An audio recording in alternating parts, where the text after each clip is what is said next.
Hello hi friends, welcome back our channel. இன்றைக்கி நம்ம ஒரு ஸ்வீட் போண்டா தான் பார்க்க போகிறோம். இதுக்கு ஒரு 2 வாழைப்பழம் எடுத்துக்கோங்க, ஜீனி எடுத்துக்கோங்க. ஜீனி இந்த மாதிரி பவுட்ரு பண்ணி வச்சுருங்க ஜாரில். அதோட குட்டி குட்டியாக வாழைப்பழத்தையும் கட் பண்ணி ஜார்லேயே சேர்த்துருங்க.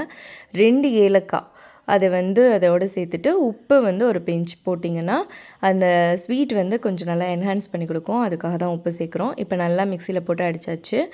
இதுக்கப்புறமா நம்ம இதில் கொஞ்சோண்டு சோடா உப்பும் இதோட நம்ம மைதா மாவும் ஒரு கப் மைதா மாவு சேர்க்குறோம். சேர்த்துட்டு நல்லா இந்த மாதிரி இந்த கன்சிஸ்டன்சியில் பிசைஞ்சிட்டு இதை நம்ம ஆயிலில் போட்டு எடுக்க போகிறோம். அவ்வளோதான், நம்மளோட ஸ்வீட் போண்டா ரெடி ஆக போகுது. ஆயில் கொஞ்சம் சூடானதுக்கப்புறமா இதை கொஞ்சம் கொஞ்சமாக குட்டி குட்டியாக இந்த மாதிரி போடுங்க. இந்த மாதிரி போட்டுட்டு பொன்னிறமாக வரும். அந்த டைமில் நம்ம எடுத்தோன்னா நம்மளோட ஸ்வீட் போண்டா ரெடி ஆகிடும்.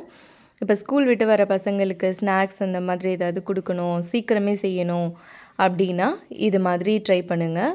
ரொம்ப டேஸ்டியாக இருக்கும். ப்ளஸ் எல்லா குழந்தைங்களுக்குமே பிடிக்கும். இந்த மாதிரி ட்ரை பண்ணிவிட்டு சொல்லுங்கள் ஃப்ரெண்ட்ஸ். எங்கள் சேனல் உங்களுக்கு பிடிச்சிருந்துச்சுன்னா லைக் பண்ணுங்கள், ஷேர் பண்ணுங்கள், கமெண்ட் பண்ணுங்கள். மறந்துடாமல் சப்ஸ்கிரைப் பண்ணிடுங்க. பாருங்கள், நம்மளோட செம்ம சூப்பரான ஸ்வீட் போண்டா ரெடி ஆகிடுச்சு. பார்க்கவே எம்மியாக இருக்குல்ல. ட்ரை பண்ணிவிட்டு கமெண்ட் பண்ணுங்கள் ஃப்ரெண்ட்ஸ். பாய் பாய், டேக் கேர்.